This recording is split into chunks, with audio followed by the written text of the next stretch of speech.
The African army that defeated Europe. History often shows Africa as conquered, but there was a moment when African soldiers stood face to face with a modern European army and won. Not by luck, not by accident, but by strategy, unity, and discipline. This is the story of the Battle of Isandlwana, when an African army shocked the British Empire. This is Untold Chapters. By the late 1800s, the British Empire was the most powerful force on Earth. Its army had modern rifles, artillery, global experience. Across Africa, British forces believed resistance was futile. But in southern Africa, the Zulu Kingdom was rising, highly organized, highly disciplined, and ready. The Zulu army was not primitive.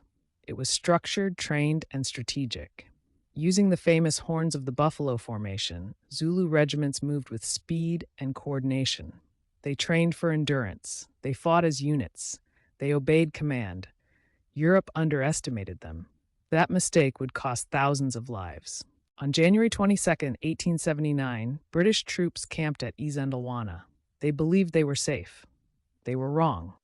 Over 20,000 Zulu warriors attacked. The British line collapsed. Ammunition failed. Panic spread.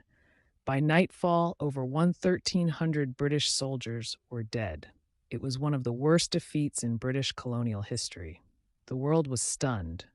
Isandlwana shattered a myth. It proved African armies could defeat modern forces, European superiority was not guaranteed, colonization was not destiny.